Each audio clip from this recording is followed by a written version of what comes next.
Hello student, good morning. How are you children? बच्चों, आज हम नया चैप्टर पढ़ेंगे, चैप्टर 9, मेरी कुल्लू मनाली की यात्रा। क्या है हमारे चैप्टर का नाम? मेरी कुल्लू मनाली यात्रा। यह पाठ एक यात्रा वृतांत है। इसमें हिमालय प्रदेश के प्राकृतिक सौंदर्य का वर्णन किया गया है। कुल्लू को देवताओं का अंचल कहा जाता है। किसको कहा जाता है? कुल्लू को देवताओं का अंचल कहा जाता है। इस पाठ में वहाँ की धार्मिक मान्यताओं, रीति रिवाजों की झांकी तो प्रस्तुत की ही गई है, साथ ही विभिन्न रमणीय स्थानों का आकर्षण वर्णन भी है। तो बच्चों, ये जो हम पढ़ते हैं ये पूरे चैप्टर का सार हो जाता है, यानी कि पूरा जो पाठ है उसका सार निकलता है। यह पाठ एक यात्रा वृतांत है, मतलब जो ये आप पाठ पढ़ेंगे ना, इसमें क्या है? यात्रा बताई गई है। इसमें हिमालय प्रदेश के प्राकृतिक सौंदर्य का वर्णन है। कहाँ का बताया है? हिमालय प्रदेश का। कुल्लू को देवताओं का अंचल कहा गया है, और जो कुल्लू है वो क्या है? देवताओं का अंचल कहा गया है। इस पाठ में वहाँ की धार्मिक मान्यताओं, जो वहाँ की कहाँ की? हिमालय की धार्मिक मान्यताओं, रीति रिवाज की झांकी को प्रस्तुत की गई है। साथ ही विभिन्न रमणीय स्थलों का भी आकर्षण वर्णन है, और साथ में जो वहाँ पे रमणीय स्थान है, मतलब घूमने लायक स्थान है, उनका आकर्षण वर्णन है। यहाँ से देवताओं का अंचल आरंभ होता है। मंडी से कुल्लू प्रदेश में जाते हुए व्यास नदी को रस्सी से झूलना पुल से पार किया। देखिए बच्चों, यहाँ से देवताओं का अंचल आरंभ होता है, यानी कि जो देवताओं की भूमि है, इस तरह से कि वहाँ देवताओं का अंचल माना गया है, वहाँ से आरंभ होता है। मंडी से कुल्लू प्रदेश में जाते हुए व्यास नदी को, कौन सी नदी? व्यास नदी को रस्सी के झूलना पुल से पार किया। कौन सा पुल था बच्चों? वो झूलना पुल। 10 बजे हम लोग लौट आए। यहाँ से एक सड़क शिमला जाती है। व्यास नदी के किनारे किनारे सुंदर किंतु कहीं कहीं खतरनाक सड़क पर बढ़ते हुए हम लोग 12 बजे कुल्लू पहुँच गए। कुल्लू प्राचीन हिंदू सभ्यता का पालना है। किसका सभ्यता? कौन सी सभ्यता का है? हिंदू सभ्यता का। और जहाँ पे भी आपको लगे बच्चों, अंडरलाइन कर लिया करें आप। यहाँ के प्रत्येक कस्बे और गांव में अपने अपने देवता हैं। ये साल में एक बार रथों पर बैठकर कुल्लू के रघुनाथ मंदिर में राम की उपासना के लिए जाते हैं। और ये क्या करते हैं? साल में एक बार रथों में बैठकर कुल्लू के रघुनाथ मंदिर में राम की उपासना के लिए जाते हैं। यहाँ पर दशहरे के दिन विजयी राम का उत्सव होता है। और कौन से दिन होता है यहाँ पे राम उत्सव? विजय, जो विजय दशहरे का दिन रहता है ना, विजयदशमी जिसको हम कहते हैं, उसके दिन यहाँ पर राम का उत्सव होता है। इसमें आसपास के सभी देवी देवताओं रथों पर बिठाकर लाए जाते हैं। दशहरे के अवसर पर यहाँ बड़ा भारी मेला लगता है। इस मेले में रंग बिरंगे कंबल, पट्टू, पट्टियाँ, मशमीना, तरह तरह की खालें, तरह तरह के जूते मोजे, टोपियाँ, बांसुरी, सोने चांदी के आभूषण, लकड़ी व हड्डी की कंघियाँ, तरह तरह की चीज़ों से बने हार मिलते हैं। अब देखो बच्चों, वहाँ पर क्या क्या फेमस है और वहाँ क्या क्या मिलता है, आप देखो।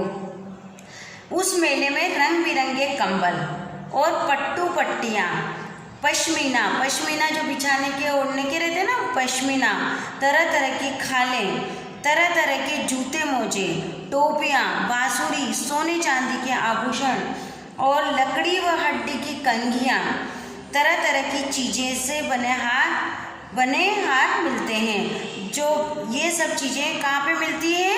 मेले में। उस दिन, अब आप आगे देखते हैं, उस दिन हम कुल्लू में 2 घंटे ठहरे। कितने घंटे ठहरे? 2 घंटे ठहरे। भोजन किया और लॉरी में बैठकर आगे चल दिए। मनाली देवताओं के अंचल का ऊपरी छोर कुल्लू से लगभग 40 किलोमीटर है। अध बीच में कटराई की बस्ती है। कटराई से चलकर हमारी मोटर कलात होती हुई मनाली जा पहुँची। कहाँ कहाँ के रास्ते बताएं उसे? हमारी मोटर कटराई से चलकर हमारी मोटर कलात होती हुई मनाली जा पहुँची। मनाली या मुनाली ने यह नाम मुनाल नामक पक्षी से पाया। जो यहाँ बहुतायत से होता है।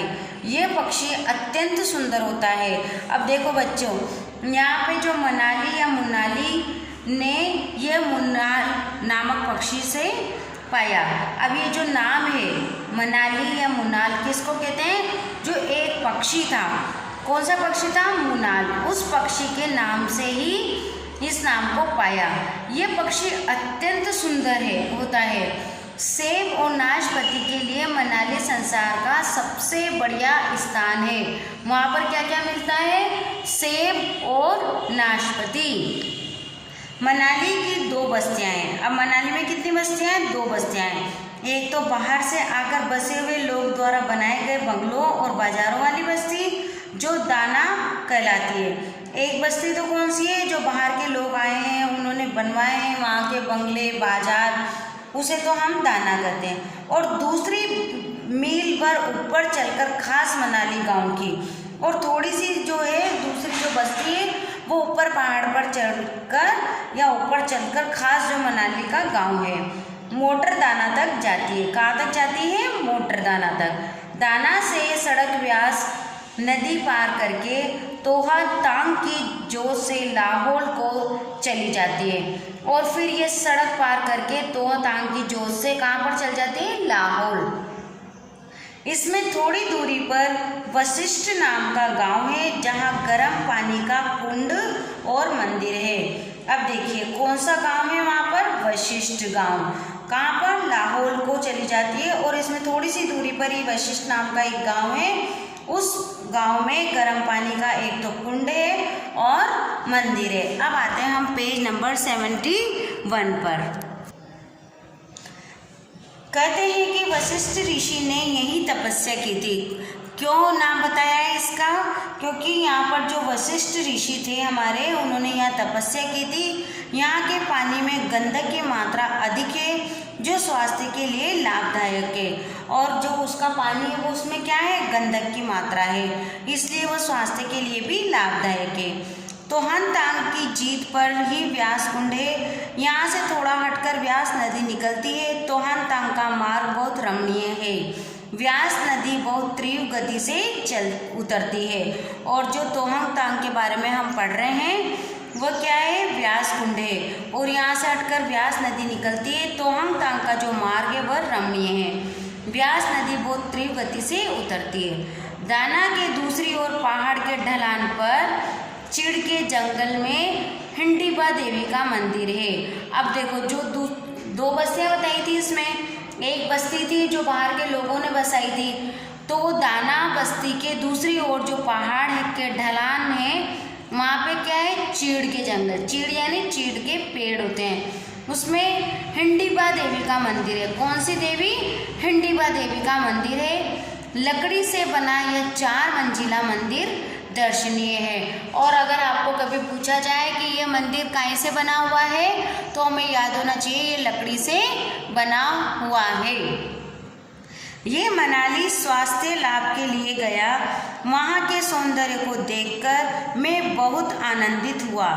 मनाली स्थिति के कारण ही नहीं, सौंदर्य के कारण भी देवताओं के अंचल का सुनहला ऊपरी छोर है। अब बताओ मनाली कैसी थी? बहुत सुंदर थी, और स्वास्थ्य के लिए भी अच्छी थी, यानी लाभदायक। ये भी पढ़ा था हमने कि इसके पानी में गंधक होती है, तो ये शरीर के लिए अच्छी होती है। हिंडीबा मंदिर में मनाली की ओर जाता हुआ मार्ग 2 चट्टानों के बीच से होकर गुजरता है। अब जब ये माता जी का मंदिर है हिंडीबा मंदिर, इसमें एक मार्ग निकलता है, 2 चट्टानों के बीच में से गुजरता है, जो अपने आकार के कारण देवी का चूल्हा नाम से प्रसिद्ध है। कहते हैं कि हिंडीबा देवी मनुष्य भून भून कर अपना भोजन तैयार करती थी। अब देखो इनकी क्या गाथा है, पुरानी कथा क्या है इनकी, कि जो अपने आकार के कारण देवी का चूल्हा नाम से प्रसिद्ध है। जो उस मंदिर का आकार है वह कैसा है? देवी का चूल्हे के नाम से प्रसिद्ध है। अब वहाँ क्या कहते हैं कि जो हिंडीबा देवी है, जो मंदिर है उसकी देवी है, वह मनुष्यों को क्या करती थी? भून भून कर अपना भोजन तैयार करती थी। तो इस वजह से वह हिंडीबा मंदिर बना या नाम से प्रसिद्ध है। रोहतांग का मार्ग मनमोहक है। व्यास नदी के वेग से किस तरह पहाड़ कट गए, वहाँ भी देखने की चीज़ है। अब आप देखो, जहाँ हम चल रहे हैं वो है हिमाचल प्रदेश, और वहाँ का क्या है, कौन सी नदी फेमस है, व्यास नदी। सारा व्यास नदी के आसपास का एरिया ये। रोहतांग का मार्ग मनमोहक है। व्यास नदी के वेग से किस तरह पहाड़ कट गए, वह भी देखने की चीज़ें। कहीं कहीं तो नदी 8-10 फुट चौड़ी दरार के नीचे जाकर अदृश्य हो जाती है, और कभी कभी तो क्या होती है, जो पहाड़ की चट्टानें हैं उनमें वो जो नदी है वो गायब हो जाती है, मतलब दिखती नहीं है, केवल उसका स्वर ही सुनाई पड़ता है। रोहतांग की झील के दूसरे पार कोकसर पड़ाव है, जहाँ जाते हुए बर्फ़ के सौंदर्य का दृश्य दिखाई देते हैं। मैंने दूसरा नहीं देखा, उसका न वर्णन हो सकता है न चित्र खींच सकता है। यह स्थान 3 नदियों का उद्गमन है। उद्गमन यानी कि जहाँ पर 3 नदियाँ निकलती है, ऊपर से व्यास, मध्य से चंद्रा और भागा। कौन कौन सी नदी है बच्चों वहाँ पर 3 नदियाँ, व्यास नदी, चंद्रा नदी और भागा नदी, जो आगे चलकर मिल जाती है। वहाँ से एक साथ तीनों नदियाँ निकलती है, उसको बोलते हैं उद्गम। 1 सप्ताह के भ्रमण के बाद पुनः भाग दौड़ वाली दिल्ली में लौट आया। यात्रा के अनुभव सदा याद रहेंगे। अब ये जो लेखक है वो कहाँ के रहने वाले थे, दिल्ली, और इन्होंने कितना समय बिताया, 1 सप्ताह बिताया। आप भी कभी कहीं जाते हैं, घूमने जाते हैं, तो बस वहाँ का दृश्य देखते हैं और उसमें उनके रमणीय स्थानों को देख के बिल्कुल आपका मन वहीं रम जाता है ना, पर वापस से हमें अपने घर को आना पड़ता है। तो जब भी हम कभी उसके बारे में सोचते हैं तो हमें बहुत अच्छा लगता है, इसीलिए हम ऐसे दृश्य देखने के लिए, घूमने के लिए जाते हैं। तो बच्चों, ये चैप्टर आज हमने पढ़ा, चैप्टर 9 मेरी कुल्लू मनाली यात्रा। आप भी इस चैप्टर को पढ़ेंगे, और कल की वीडियो में एक बार मैं इसको और समझाकर और शब्दार्थ करवाऊँगी। Thank you.